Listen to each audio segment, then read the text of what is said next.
Chapter 490. *T. King Kessel and Lord Hansen, the Secret Intelligence Department? Thales subconsciously clenched his fists and glanced at the royal guards, who were getting smaller and smaller.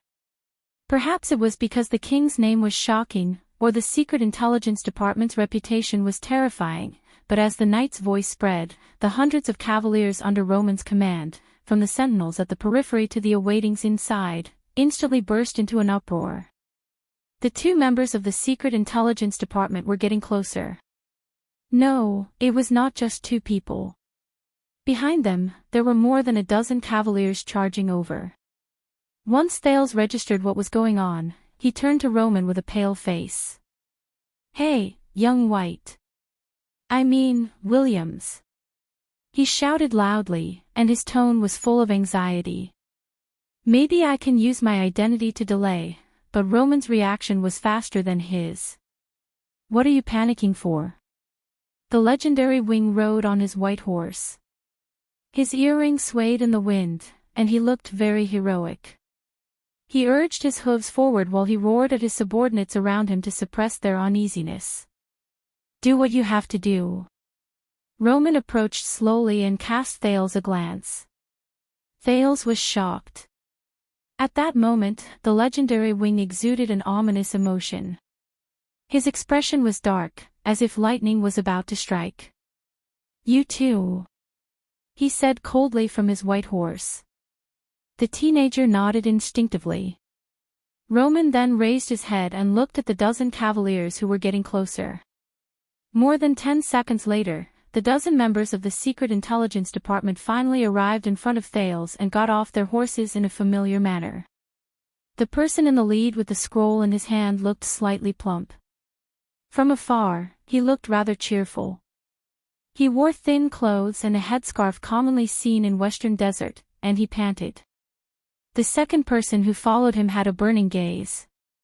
His face was tough, and his movements on the horse were calm.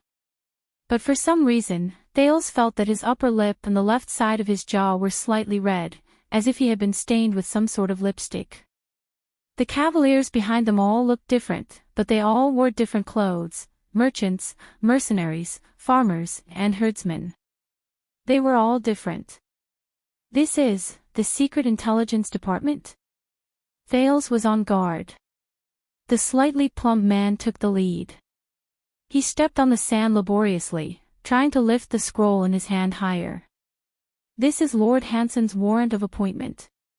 It also has His Majesty's confirmation signature." His Western Desert accent was very strong. The calm and robust man behind him carefully sized up the teenager behind the legendary Wing. Thales stared at the warrant that was said to be from the Black Prophet with a headache. He hoped that the former royal guards could run faster. After all, be it them or Quick Rope, they were not existences who were suitable to appear in the eyes of the Secret Intelligence Department. As for this place, hopefully, the gigolo and him could drag it out a little longer. Roman snorted lightly. He nimbly and elegantly got off the saddle and casually took the scroll from the fat man's hand. "So, who the F***ck are you?" Compared to his handsome appearance, Roman's tone was cold and his words were crude. He had no intention of exchanging pleasantries. The robust man and the slightly plump man were stunned at the same time. The people from the Secret Intelligence Department behind them also had different expressions. Williams, the chubby man, seemed to be suppressing his impatience. After he said his name, he remembered something and added his title. "Baron, my lord." Roman squinted at him. "I am one of the people from the Secret Intelligence Department stationed in the Western Desert. You can call me Gomez." The slightly plump Gomez adjusted his breathing, gritted his teeth, and gestured to the robust man behind him. "We met a few times when we were arranging this operation. Perhaps you don't remember, and this is my superior." However, Roman's next move stunned everyone, including Thales. The legendary Wing calmly pulled open the warrant from the Secret Intelligence Department. He did not even look at it. Instead, he tore it in half. Gomez, his superior, and the dozen people from the Secret Intelligence Department frowned. Thales arched an eyebrow and lowered his head slightly. He had a bad feeling about this. I know who you are. The legendary Wing's gaze was as cold as ice. In front of all the people from the Secret Intelligence Department, he nonchalantly continued to tear the scroll into even smaller shreds. He said coldly, "What I mean is, who the F***ck do you think you are?" The expressions of the two leaders of the Secret Intelligence Department froze. The legendary Wing tore it 4 or 5 times in a row until the warrant from the Secret Intelligence Department was shredded into countless pieces. He sneered and threw it away. You came all the way here, to order me around. The shredded warrant scattered all over the place and returned to the ground along with the gravel. What the F***ck? Thales stared at the shredded paper on the ground. His emotions were complicated. Are they so arrogant? The legendary Wing looked at the people from the Secret Intelligence Department in disdain. There was a dangerous look in his eyes. The people from the Secret Intelligence Department stared at the shredded paper on the ground. Their gazes at Roman were filled with hostility. There's His Majesty's signature on it. Gomez's breathing quickened when he saw the other party's disrespectful behavior. He clenched his fists, and his face trembled in anger. But just as Gomez was about to flare up, his superior pressed down on his shoulder from behind. I believe that this is Prince Thales. Thales' gaze flickered when his name was called. The man with a tough face was half a head taller than Gomez. He had a machete that was commonly seen in the desert hanging from his waist. He pulled Gomez back a step, stepped forward, and bowed. The people from the Secret Intelligence Department behind him, including Gomez, also bowed in unison. Your Highness, it's a pleasure to meet you. I am Norb, the highest-ranking person in charge of the kingdom's Secret Intelligence Department in Western Desert. Norb's voice was a little rough. Although it had a Western Desert accent, Thales could understand it very well. He could also tell from his words and habits that he seemed to be from Central Territory. Thales sucked in a deep breath. Damn it. The Secret Intelligence Department. It's the Secret Intelligence Department again. And I'm the highest-ranking person in charge of Western Desert. Hello? Thales puffed out his chest and raised his head. He awkwardly tugged at some of the wounds on his body. He twisted the bruises on his face to a spot with his back to the light, and tried hard to maintain the dignity of a prince. Norb, who looked much calmer than Gomez, raised his head and said respectfully, Your Highness, welcome back. Your Highness, welcome back. It seems that my colleagues in the north have been very successful in their rescue operation. His gaze was sharp. But for the sake of the kingdom, I still have a few small questions, sh**t. What will he ask? The group of escaped prisoners from the prison of bones behind the sand dune. But just as Thales was having a headache about how to deal with the people from the Secret Intelligence Department in front of him so that they would ignore the figures that were slowly leaving in the distance, Roman held him down. Boy, go to the back. The legendary Wing rudely cut off Norb's words. Let the Lord speak. This made the expressions of the two members of the Secret Intelligence Department change again. In the past, Thales might have been displeased with Roman's tone, but this time, he was truly grateful that Roman's interruption saved him. Thales put on a sickly expression that he had just escaped from after a great deal of trouble, and he took a few steps back like a donkey going down a slope. He made Roman face Norb of the Secret Intelligence Department. Norb's expression was a little unpleasant, but he still bowed politely. Sir Williams, thank you for taking the trouble to bring the prince back. You have once again done a meritorious deed for the kingdom. Unfortunately, his politeness had probably hit a wall. If you have something to say, just say it, the legendary Wing snorted softly. If you have anything to say, just say it. Norb's expression froze. Behind him, Gomez was so angry that he furrowed his eyebrows. But at that moment, Gomez's expression changed drastically, perhaps because he saw the backs of the royal guards or the disaster swords leaving. He pointed at a group of people who were retreating on foot in the distance. He ordered the people behind him, "No, Norb, those people are leaving. Go and stop them first." The members of the Secret Intelligence Department were obviously well trained. Without waiting for Gomez to finish speaking, they pulled the reins and mounted their horses, ready to stop the people who were leaving into the distance. Thales was shocked. Damn it. It doesn't matter if it's the royal guards or the disaster swords who are discovered. I have to stop them first. But just as he was about to step forward and use his identity to stall for time, the legendary Wings suddenly waved his hand. Asterisk thud, thud, asterisk, and the next second, the sound of countless horse hooves hitting the sand rose. Norb and Gomez's expressions changed, and they instinctively turned their heads. They saw Roman's hundreds of cavaliers galloping swiftly towards them like a tidal wave. Within a dozen seconds, the fierce-looking cavaliers formed a loose but not negligible circular formation that galloped back and forth. They surrounded the people from the Secret Intelligence Department from dozens of feet away. Their swords were unsheathed, and their bows were nocked. They were filled with murderous intent. Asterisk thud, thud, asterisk horse hooves thundered, and smoke rose. The people from the Secret Intelligence Department were shocked and bewildered. They instinctively tightened their grip on their weapons. Baron. Norb looked at Roman in disbelief. The latter snorted coldly. Here, the only person who has the right to command. The legendary Wing lowered his hand and stared coldly at the people in front of him. Only me. Do you understand? Gomez was stunned. He then gritted his teeth. No, you are, but Norb held Gomez down again. He bent down and lowered his head. Sir, we have no intention of offending you, nor do we intend to interfere with your right to command. It's just about tonight's joint operation. Norb seemed to have realized something. His tone was very polite. The kingdom's Secret Intelligence Department has a few questions to ask. Roman glanced at him gently and turned to the smoking camp in the distance. Questions. So, you want to interrogate me? He asked softly. Norb forced himself to smile. No, it's just a discussion.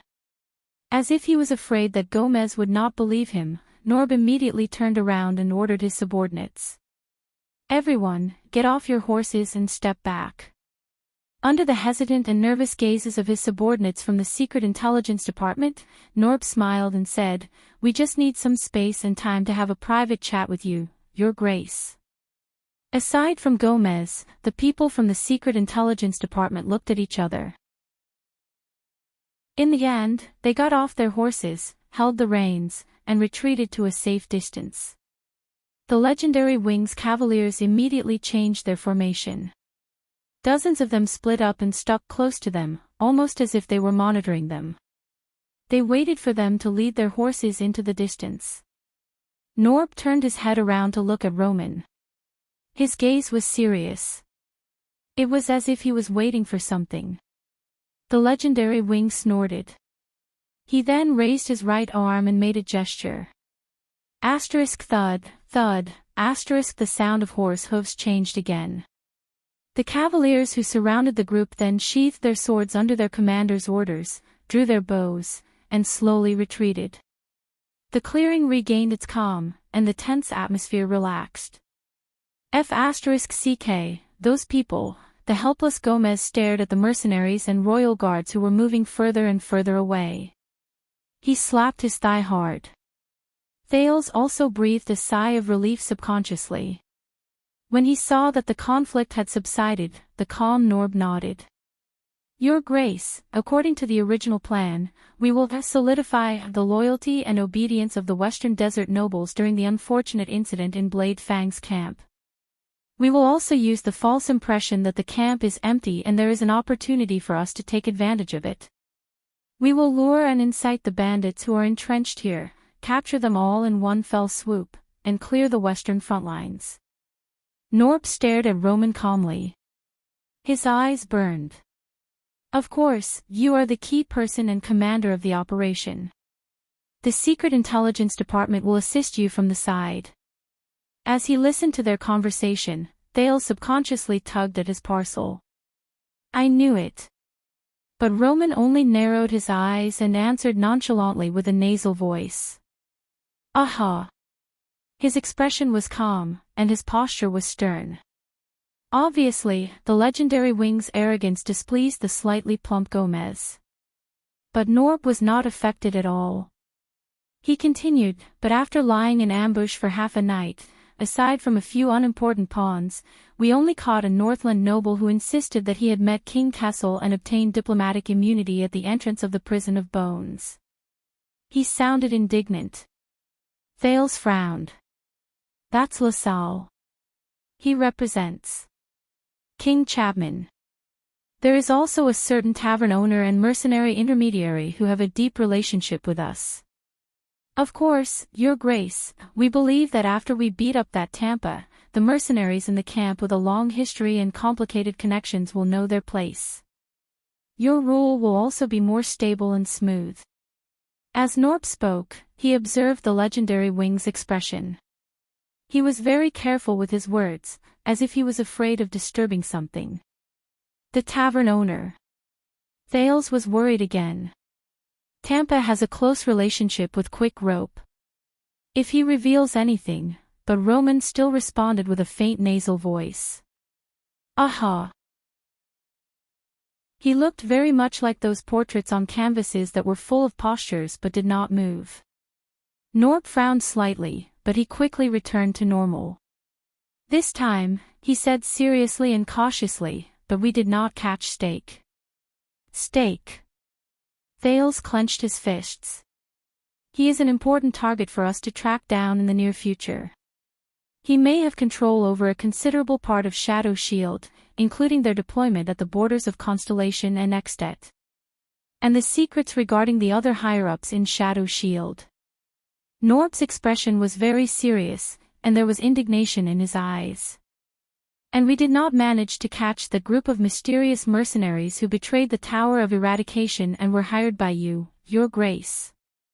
As Norb spoke, he looked suspiciously at the mercenaries in the distance, who were armed with swords and sabers, and were about to leave his sight. According to the plan, since the disaster swords have a large number of people and astonishing combat power, we must capture them immediately after we close the net. And their value is not lower than Shadow Shields. Norb stared at Roman, as if he wanted him to react. But the legendary wing only continued to stare at the smoking camp and did not reply. Gamis could not stand it anymore. He opened his mouth and continued his superior's words. Listen, our two main targets did not appear. And you did not even carry out the plan that we agreed on, so it can only be. But he did not finish speaking. I'm guessing. Once again, Norb interrupted Gamis. At the same time, he warned his subordinate with a stern gaze. Your Grace, you must have encountered an unexpected emergency that you could not inform us of in time, so you had no choice but to change the deployment of the operation. The legendary wing still did not move. But Norb's eyes were bright. He cast a glance at Thales. For some reason, such as to save the prince, you opened the secret exit that is only used during emergencies. And because of that, the target unexpectedly escaped from our net. He seemed to be pressing for an answer. Net. Thales remembered. Be it Ricky or Samuel, after the disaster swords entered the underground prison, regardless of whether they were facing Shadow Shield or Thales, their attitude was always, do not return to the surface. Thales understood something. This time, the legendary wing finally reacted. So, after you closed the net, you left the camp, and chased us here. He turned his head around and glanced at the solemn Norb and the angry Gamis. You're not too stupid. Norb exhaled through his nose, as if he was suppressing a wave of emotions. Alright, let's forget about the disaster swords, but Shadow Shield Stake, I believe that he is in your hands, right? Roman suddenly snorted, like the sunlight that broke through an iceberg. Don't worry. I've taken care of him. Norb's pupil shrank. Taken care of. The legendary wing turned around and tapped the huge skull on his left shoulder. The exquisite earring on his left ear swayed along with his movements. I coincidentally discovered that your stake was the mastermind behind the assassination of Prince Herman and the torment of Blade Fang's camp during the Bloody Year. So, I gave him the punishment he deserved. Thales and Norb moved at the same time. Punishment. Norb frowned and exchanged glances with Gamis. The legendary wing turned his body sideways and gestured at an empty space in the distance. If you want his corpse, or at least most of it, go ahead. Norb and Gamis looked in the direction he pointed and saw a headless male corpse half buried in the yellow sand. As for the other parts, I'm sorry, I want to keep them. Even though Thales had seen plenty of dead people, Stake's corpse, which was processed by Roman, was too imaginative. The area above the shoulder was a mess. It was covered in an unknown red and white liquid, and soft tissues that had been cut off, such as eyeballs. It did not look like a human, and it made Thales want to vomit. The moment they saw their target's corpse, Norb and Gamis' faces instantly turned pale. Norb even swayed. No, that's really. Gamis was in disbelief. He's dead. Norb gritted his teeth. His emotions were not any weaker than Gamis. The legendary wing snorted coldly and turned around. When you go back, tell your father and Kessel that you have taken revenge. You don't have to thank me. Thales rubbed his nose and looked away. The two people from the Secret Intelligence Department breathed rapidly. They automatically ignored the fact that the other party had called the king by his name. They only stared at Stake's corpse in a daze. It took a few seconds. They looked as if they could not accept death. Even Thales could not help but feel sorry for them. The wind blew, and the morning sun shone on the ground. But the two people from the Secret Intelligence Department turned around with ghastly pale faces, as if their mother had died. I see, Thales could tell that Norb was suppressing the displeasure and anger in his heart. Then, Your Grace, as for those sword peddlers and the people you hired to do the dirty work, were they also dealt with? The legendary wing cast Thales a mocking glance. They have the prince in their hands. So, yes, I can only let them go. Thales could only play along with Roman and put on a silly quick rope smile at the skeptical Norb. The prince, let them go. Norb clenched his fists tightly. He was indignant. But Gamis, who was behind him, could not help but shout, Impossible. Impossible, you clearly have an overwhelming number of troops, but Nob held Gomez down again, very quickly. Gamis shut his mouth in anger, but he did not hide the disgust in his eyes. Your Grace. Norb forced out the words through gritted teeth with difficulty. I know that His Majesty trusts you, and I also know that he gave you a lot of autonomy in this operation, but regarding this, imperfect capture operation. Norb stared at Stake's corpse, as if he was in great pain. I think that the kingdom's Secret Intelligence Department and Lord Hansen might need an explanation from you. At that moment, Thales felt as if the temperature around him had dropped a little. Explanation. The legendary wing raised his head. His expression was dangerous. Such as. Norb pressed down on Gamis, who was fuming with rage, and panted. He panted and said, Your Grace, regardless of whether it is Shadow Shield or Disaster Sword, their value is very high, and they are of great importance. Some of them even involve the plans and operations of the kingdom's Secret Intelligence Department that have been carried out for months, years, or even longer. And you should not arbitrarily deal with them. You should control them and let us deal with them. This is how you should be loyal to the kingdom and His Majesty. Norb's voice faded away. The legendary wing did not move. Gamus clenched his fists tightly. Of course, now that Stake is dead, there is no turning back. When Norb saw that Thales was not moved at all, there was a hint of anxiety in his tone. He pointed into the distance.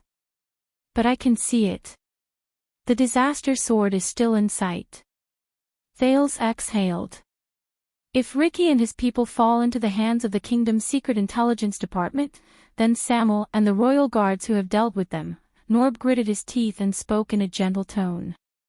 And based on what I know, the Stardust unit under your command is the best of the Light Cavaliers. They are invincible when it comes to interweaving and pursuing. They are the best in the desert when they charge and break through enemy lines, Norb said anxiously and seriously, Your Grace, as long as we can stop them, we still have a chance to make up for it. The legendary wing raised his head and looked in the direction where the disaster swords disappeared. He was silent for a few seconds. It was just a few seconds, but it made Thales extremely nervous. Finally, Roman turned around, lifted his feet, and walked forward slowly. Tell me, kid. He stared at Norb with an even sharper gaze. Are you trying to teach me? Norb was stunned. Teaching me how to do my job? Roman said arrogantly. Teach me. Norb understood something, and his face turned pale. In the next second, he took a deep breath. Of course not, Roman snorted and cut him off. That's good. He enunciated each word clearly. And now, I'm telling you, let them go. Norb froze. His clenched fists began to tremble. It was as if he was enduring something. Gamus also bit down hard on his lower lip. The legendary wing turned around and stared at Blade Fang's camp, which had been in chaos for a long time. Just do as I say. He turned around and left the two members of the kingdom's secret intelligence department behind him, who were trembling in anger. But in the next moment, just when Thales thought that everything was going to end, Roman Williams. Are you sure you want to do this? When he heard his full name, Roman froze for a moment. With his back straight, he slowly turned his head around. But unexpectedly, this time, the person who spoke was not the slightly plump Gamus, who had an indignant expression on his face. Instead, it was his superior. The calm, courteous Norb. Are you sure you want to let them go just like that? Norb glared at him, and his face was dark. Even Gamus, who was behind him, was shocked. The legendary wing furrowed his eyebrows, as if he saw something strange. Are you deaf, or are you stupid? Norb closed his eyes and took 3 deep breaths. No, I'm just... Gamus, who was behind him, seemed to have realized something. He pressed down on Norb's shoulder. Norb, you... In the next second, Norb opened his eyes swiftly. I've just had enough. Thales noticed that the previously calm person in charge of the western desert of the kingdom's secret intelligence department, Norb, was gone. In his place was an angry man who was trembling and gritting his teeth. The legendary wing, one of the 3 marshals of Constellation. Are you really worthy of it? Just because you like to kill, like blood, and like to carve human skulls as accessories. Thales frowned when he heard this. The legendary wing seemed to be shocked by this sentence as well. He was silent for a second before he spoke slowly. Oh. The legendary wing seemed to be mulling over this sentence. What do you mean? Norb took a step forward and stared at Roman, who had an otherworldly appearance. He spoke in a resolute tone. He said firmly, what I mean is, ever since the bloody year, I've been in Western Desert for more than 10 years. Roman Williams, you're such a sissy. Aside from relying on His Majesty's leniency and negligence, you do whatever you want in Blade Fang's camp, act in a domineering manner, give up your territory, disregard orders, throw your weight around, and abuse your power. Norb's eyes seemed to be burning with anger. Have you ever done anything good? When he said this, the others in the area were shocked. Do whatever you want, act in a domineering manner. Give up your territory, disregard orders, throw your weight around, throw your weight around, throw your weight around, throw your weight around. This series of descriptions, or rather accusations, widened Thale's horizons. He suppressed the shock in his heart, frowned, and looked at the motionless legendary wing. He recalled his impression of him. It seems like there's nothing wrong with it. Gamis seemed to be terrified by his superior behind Norb. He wrapped his arms around Norb's chest and tried to drag him back. Norb, you're crazy, stop talking, but the legendary wing waved his hand to stop him. There was a rarely seen interest in his eyes. No, let him talk. Roman stared at Norb, whose face was filled with anger. He walked back slowly. I like to listen to different opinions. They are beneficial. It makes me more. The legendary wing licked his lips. Coupled with his handsome face, he looked even more mysterious and delicate. Excited. At that moment, Thale sensed that something bad was about to happen. Chapter 491. Excited. Norb slowly pushed away Gomez, who tried to stop him. Don't misunderstand. If it isn't necessary, we don't want to deal with a cold, selfish, and cold-blooded sissy like you. The legendary wing's lips curled up slightly. Norb, however, snorted coldly. Anyway, you made Blade Fang's camp a mess, and everyone felt insecure. You offended all the officials and nobles from the central government as well as the Western Desert. You made our work a mess, and we couldn't have peace. You messed up the balance between the tribes in the desert, and this isn't the first day. The legendary wing listened quietly and did not move. Thale's gaze kept moving back and forth between Norb and the legendary wing. He felt that the conflict between them had been going on for a long time. Norb paused for a moment before he slowly pointed at the smoking Blade Fang's camp, and then at Stake's corpse. But this time, it's different. Norb's voice became deep. Do you know how valuable Stake is? Do you know how many things are related to him? Do you know how important this task is to Lord Hansen? Do you know what it means to us? Do you know that this is a major case that even His Majesty personally asked the Kingdom's Secret Intelligence Department to do their best? Norb turned his head abruptly and stared straight at the legendary wing. Do you know how much we sacrificed to get this chance in this western desert that no one remembers? The legendary wing narrowed his eyes slightly. 18 years. When he said this, Norb seemed to have remembered something. He was silent for a moment, and his breathing quickened. It's different from your title, which was stained with blood, Williams. My people and I were punished by the Lord because of a mistake during the Bloody Year. We were demoted, and exiled to the western desert. From then on, we stayed in this remote and desolate land, and dealt with countless scumbags and criminals. His gaze was complicated, and he looked absent-minded. It's been a full 18 years. Thale's gaze shifted. Roman's posture was still elegant and unmoved. Behind him, Gomez let out a long sigh. Norb, but Norb ignored him. He only stared at the indifferent legendary wing. It's been 18 years. You've been muddle-headed, dizzy, with no future and no hope. You can only watch your subordinates, who are in the prime of their lives, grow old in frustration day after day. Do you understand what kind of torture it is? As Thales listened to his words, he was struck by a thought. He was muddle-headed and dizzy. There was no future, no hope. Dean, Duro, the Royal Guards, the Disaster Swords, and even the Orc War Chief, but now, it was Norb from the Secret Intelligence Department. It seemed that this piece of land had given everyone a reason to take risks out of desperation, unwilling to remain silent. Blade Fang's camp, Western Desert, Great Desert. What kind of place was this? Norb pointed at the smoking camp in the distance, then looked at Thales. Finally, after 18 years, the prince is going to return to the country. The West Wilderness is going to be reshuffled again.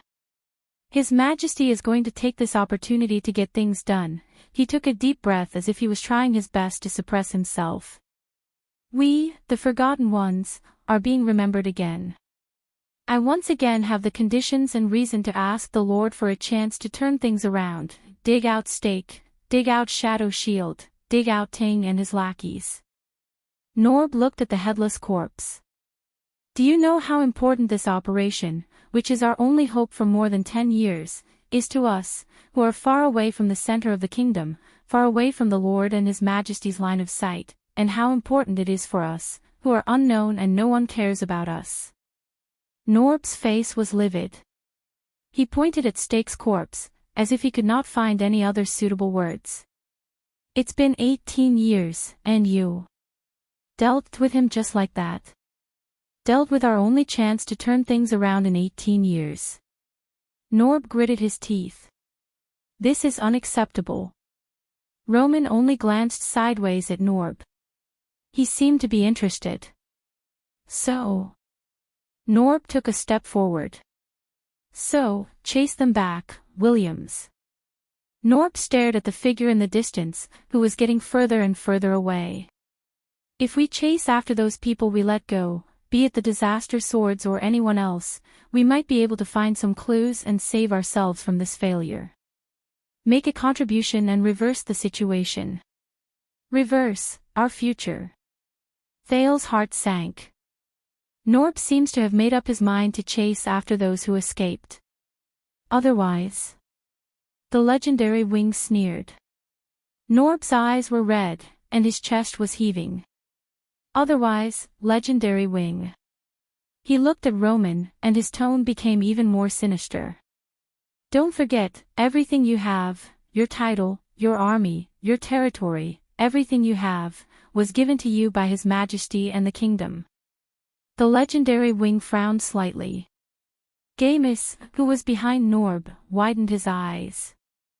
Norb said coldly, the regular soldiers of the royal family under your command, the so-called Stardust unit that traverses the desert, their supplies, equipment, warhorses, military resources, personnel, and even the Blade Fang's camp where they are stationed belong to His Majesty. But he can take it back at any time and turn you back into the worthless soldier from the western desert who has nothing. Thales, who had a premonition about something, suddenly felt that something was wrong. Oh no, but it was already too late for him to do anything. Norb gritted his teeth and spoke firmly. And do you know how this can be achieved? At that moment, the legendary wing's gaze changed. Norb. Gamus interrupted his superior, sucked in a deep breath, and was prepared to stop him with all his might. Norb, that's enough. Let's go back first. But the legendary wing spoke again. I said, let him speak. Roman stared at Gamus coldly. The meaning contained in his gaze terrified the latter so much that he froze. Is there a phrase you don't understand? His words seemed to have ignited a barrel of oil. Norb's gaze turned cold, and he flung Gamus' hand away. Disobeying the king's orders, sabotaging important tasks, colluding with foreign enemies, harboring evil, indulging wanted criminals, nurturing bandits to gain self-respect, colluding with others, conspiring to murder your colleagues, privately opening the prison of bones, conspiring to harm the kingdom's bloodline, endangering the interests of Constellation. Norb spoke tirelessly, and Thales cursed in his heart. This is what you did today. His abnormal actions alerted the Cavaliers and the people from the kingdom's secret intelligence department. They cast him surprised and bewildered gazes.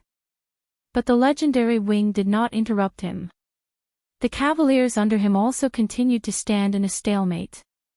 Norb sneered. As for the rotten things you and the scum under you have done over the past 18 years, extortion, bribery, torture, abuse, plunder, killing indiscriminately, claiming land for your own benefit, filling your own pockets, and even resorting to underhanded means on the battlefield to murder your fellow nobles, Norb glared at the legendary wing. With every word he said, Gamus' expression changed. We have long since grown tired of cleaning up after you. What? These crimes. The more Thales listened, the more shocked he became. Norb said coldly, 18 years.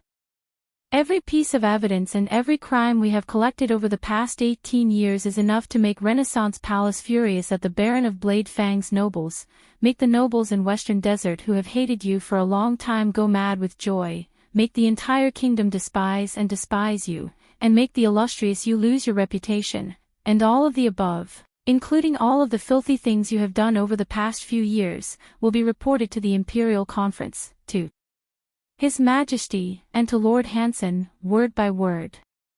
A hint of madness appeared in Norb's eyes. Then, under pressure from many parties, he had no choice but to decide to strip you of everything. From the title of nobility to the army. From the territory to the reputation. The legendary Wing's expression became very unpleasant. Thales also had a similarly unpleasant expression. This is bad. What Norb did was no different from what I did just now. If I can do it, then Norb, then this pretty boy. Thales stared at Roman with a pale face. He watched as the man's handsome face changed. Now, Your Grace.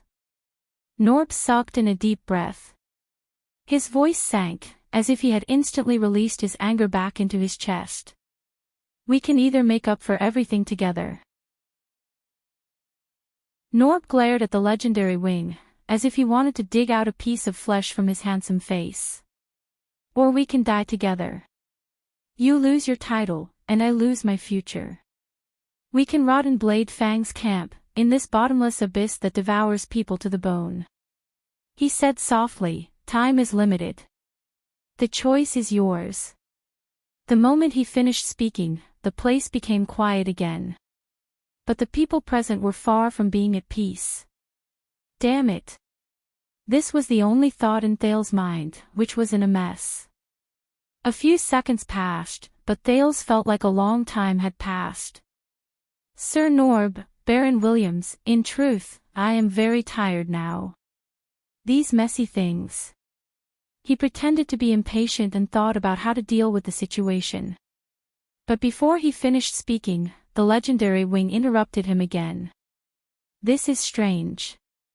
Roman spoke softly, and there was a hidden meaning in his words. Why do all the people today think that? Do you have the right to threaten me?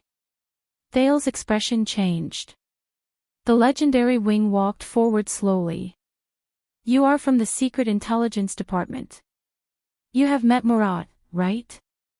Norb narrowed his eyes. Thales was also slightly puzzled. Murat. The Black Prophet's figure appeared in his mind. What does it have to do with me? The legendary Wing chuckled.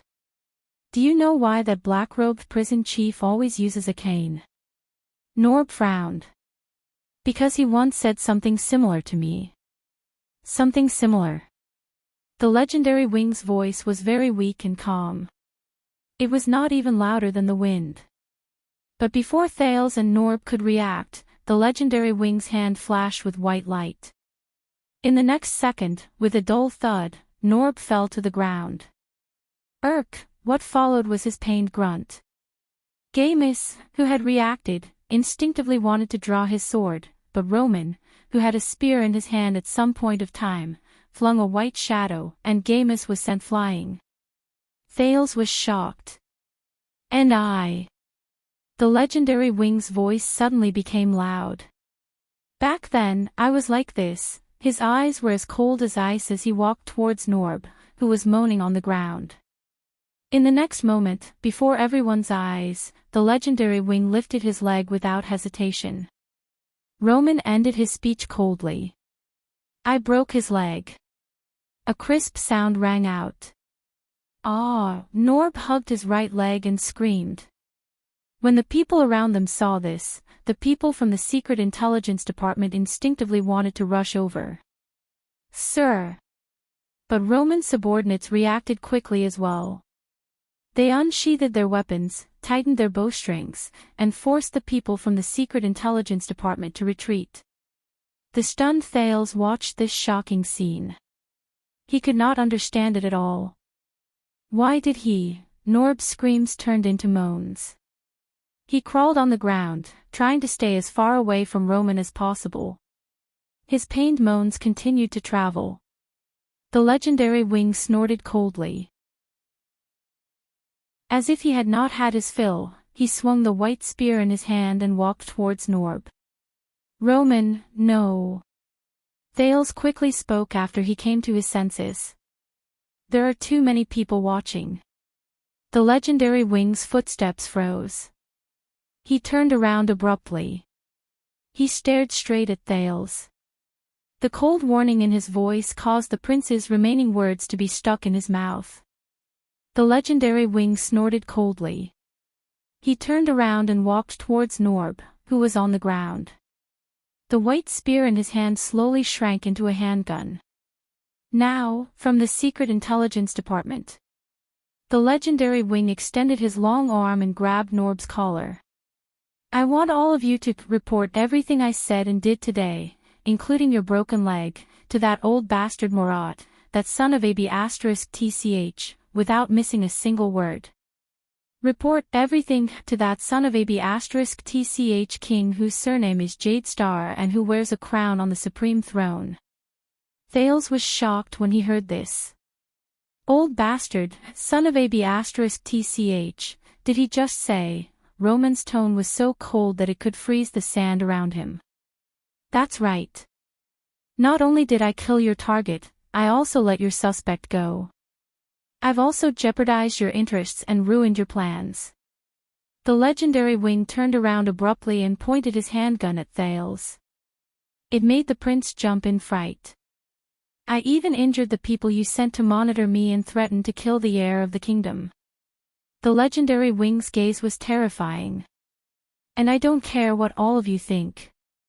I don't care what all of you think. Thales was stunned. Norb gritted his teeth.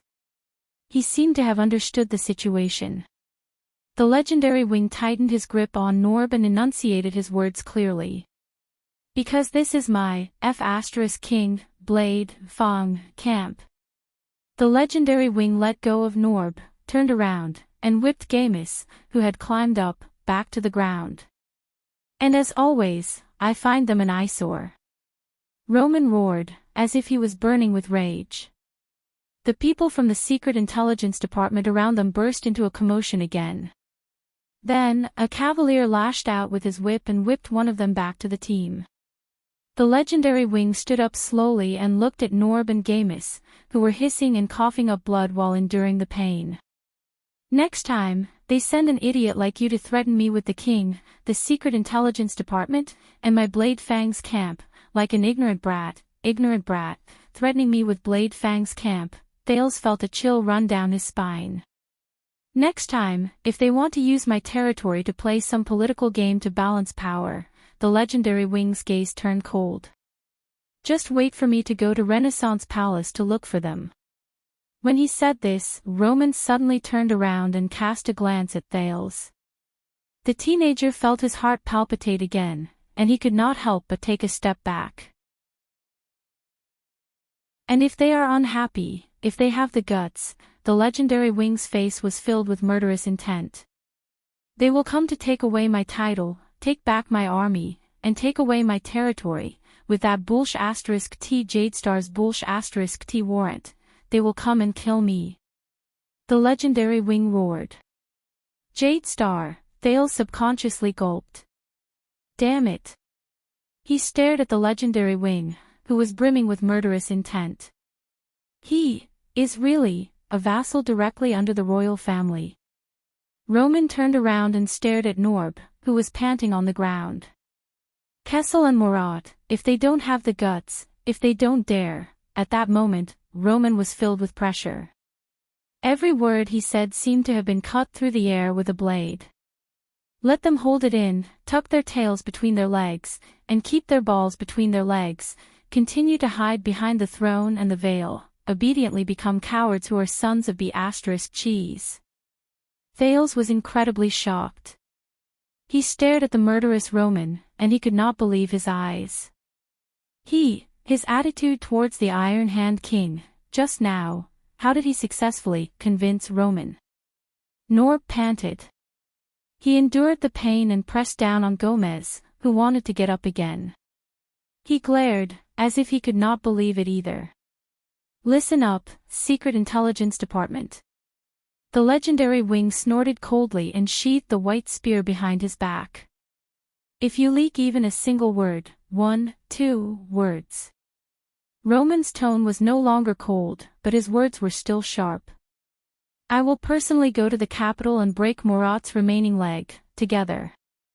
Once he finished speaking, he did not wait for the person on the ground to respond. He turned around and faced his subordinates. Everyone, get into position. Prepare to leave. Hundreds of cavaliers responded in a manner that sounded like an avalanche. The legendary wing got on his horse and roared his orders. These people's horses are now ours. Thank you, Kingdom's Secret Intelligence Department, for supporting us. Norb and Gomez, expressions changed again. Under the panicked expressions of the people from the Secret Intelligence Department, the cavaliers charged forward without hesitation and roughly snatched away their steeds. Along the way, they took down a few people who wanted to resist. Thales widened his eyes and watched with complicated emotions as Roman circled the area on his horse and gave orders to his subordinates. My apologies. The teenager approached him slowly and flashed a friendly smile at the disheveled Norb. The Baron is probably in a bad mood today. When he said this, Thales' heart sank again. Norb gasped painfully and leaned hard against Gomez's shoulder. Thank you for speaking up, Your Highness. It's just. I'm sorry that you had to see this. Norb endured the pain and stared at the legendary wing from afar. Even in the country, the royal family's rule is not always smooth sailing. Thales forced himself to smile. But before he could respond, the sound of galloping horses came from behind him. Norb's expression changed. Your Highness, Thales instinctively turned his head around and saw a flash of white light. In the next second, the prince's legs left the ground. He disappeared before Norb and Gomez. Norb watched the prince leave into the distance with a contemplative look on his face. At some point in time, all the cavaliers moved, and the sound of galloping horses could be heard. Gomez looked at the galloping horses in shock before he turned his head around. You know William's temper, Norb. The slightly plump man supported Norb. He was a little exasperated. Why did you have to do this in front of him? Why? Norb snorted softly while he frowned and inspected his leg injury. Because, Norb hissed in pain. Because I didn't do it in front of him. Gomez was stunned. What? Then who did you do it in front of? Norb did not answer him. He only narrowed his eyes and watched Thales gradually disappear from his sight. Can you feel it, Gomez? He raised his head and looked at the sky. The direction of the wind has changed. Gomez stared at the desert, which was as barren as ever. He was baffled. Wind direction. While Gomez was confused, Norb's eyes shone brightly. The chance for us to leave this place and return to the capital. It has truly arrived. In the distance, Thales felt the tremors under his but in a daze. Just now, he was so surprised that he almost summoned the sin of Hell's river, until he realized, his line of sight had left the ground, and the scenery on both sides kept retreating. He's on a horse. And I'm hugging. This is. Thales raised his head. Don't move. Hold on tight. This time, when he heard his voice, Thales instinctively moved back. But he was jolted by the galloping white horse, and he almost let go. But another hand came from the side and steadied him. In the sound of the wind, the legendary wing held the reins and said loudly above his head, Why are you trembling? Don't you know how to ride a horse? Thales froze. He suddenly realized that he was sitting sideways on the white horse in a very uncomfortable position. He was sitting on the legendary wing's bosom. And he was still hugging his waist. Okay, awkward. Thales remembered the legendary wing's performance just now. He tried his best to stabilize himself and forced a smile. No. I'm just... I can ride a horse myself. Roman did not wait for him to answer. I'll try to be steadier. In the next moment, Roman pulled the reins back a little. He patted the white horse's neck with his other hand and let out a few whistles that Thales did not understand. The white horse magically slowed down and became steadier. Thales could only laugh dryly and lower his head, pretending to be very interested in the legendary wing's clothes. Oh my God. He's with a man who just threatened to attack Renaissance Palace, ride on the same horse. So, Thales saw countless cavaliers galloping in front of them and on both sides of them. They surrounded the two of them in the middle, and they stirred up clouds of dust as they galloped. This made him feel even more awkward. He could only think of other things. It was very strange. Although the legendary wing looked murderous, his body was a little thin under his robe and light armor. And the smell in his bosom was nice. The team suddenly changed direction. Thales felt the endless jolts and soreness that he could not stop. As he faced the dust that came charging at him, Thales had to cover his mouth and nose with his hands. At this moment, a hand stretched out in front of him. Face cloth, Roman said loudly as the horses galloped. Dust-proof. Thales was stunned for a moment before he took the face cloth from Roman's hands. He realized that Roman had also covered his face. However, his amber eyes were still full of vigor. Thales sighed and tied the face cloth around his face. Behind the face cloth, Thales took a deep breath. He felt much better. You're not afraid of threats. You're not afraid of the Secret Intelligence Department, and you're not afraid of the king. The legendary wing behind him moved slightly. The white horse jolted. Thales could not care less about the awkwardness. He held Roman's waist tightly to maintain his balance. But he still asked, then just now, why did you agree to my conditions? Roman did not answer. Just when Thales thought that the conversation had failed, maybe it's because, Roman snorted coldly on the horse. He lowered his head and looked straight at Thales. There was a complicated look in his amber eyes. Roman extended his hand and straightened the face cloth on Thales' face a little. You're better looking. Thales was stunned. A second later, Thales, who felt very awkward, tilted his head in an unnatural manner and tried to hide his face in Roman's bosom. Thank goodness, the face cloth hid his face very well. The steed under his butt jolted again, and Thales was so frightened that he hugged Roman even tighter. Where are we going? This time, Roman did not answer him. Instead, the legendary wing straightened his back, drew the white spear behind him, and let it slowly grow longer. Send the signal to Felicia and Frank. Roman's voice suddenly rose as he roared angrily, that's right. He roared furiously, everyone, get ready to speed up. Before Thales could react, the horses around him responded like a tidal wave. Whoosh!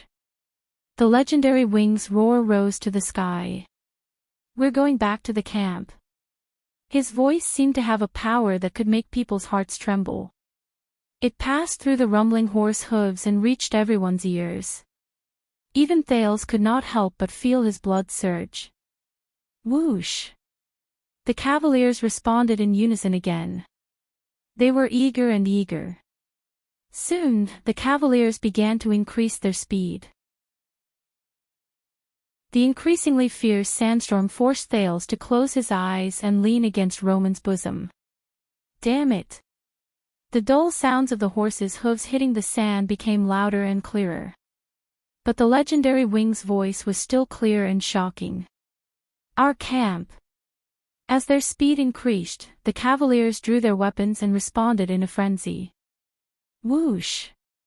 Horse hooves, sandstorm, furious roars, jolts, and countless other sounds were mixed together, and it made Thale's heart race. Is he crazy?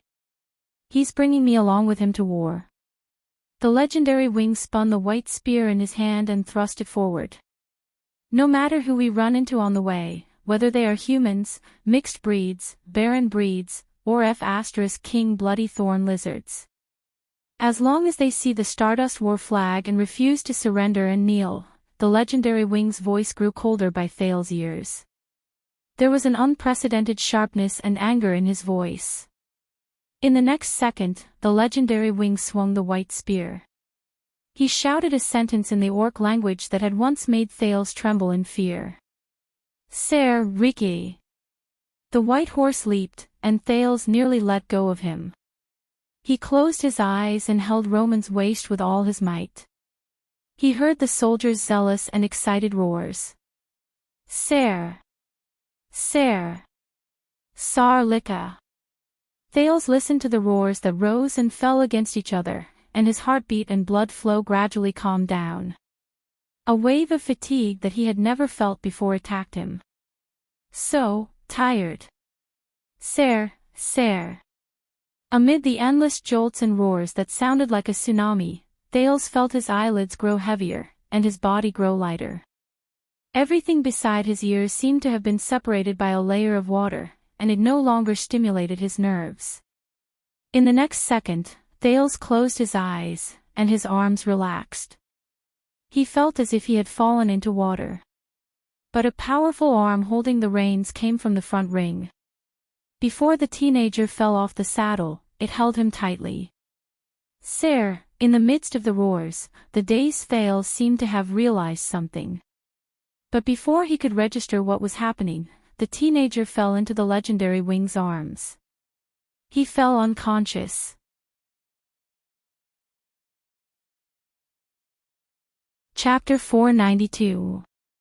Everything seemed to be shrouded in fog. White. Hazy. Confused. He had nothing to rely on. There was only that gentle voice in his ears, as if it was very close to him. Chiron, I beg you, don't be afraid. How could this be? His heart was filled with inexplicable resentment and grief, but he had nowhere to vent it. It was as if he was losing something. I'm just. That voice was so helpless. It was so miserable. It was as if it was leaving him. I'm just living in a different world from you. When the voice faded away, he suddenly felt very empty, and his heart ached. He extended his hand in the direction of the voice. He wanted to touch her. Hug her tightly. Comfort her. Make her stay. Just when he thought that he was about to get close to her and make her stay, a ray of red light suddenly pierced through the fog. The white fog dissipated, and the haze disappeared. At that moment, it was as if blood had fallen from the sky and dyed the walls red. Everything around him became sticky, bright, crimson, and gloomy. Everything had changed. For some reason, he became nervous. It's been a long time. In the crimson blood, an unfamiliar and cold voice that was tinged with a heavy and excited tone rang in the air. It's been a long time. A suffocating feeling of heaviness came without warning, and it pressed down on him so much that he could not breathe. No, it's been a long time. It's been a long time.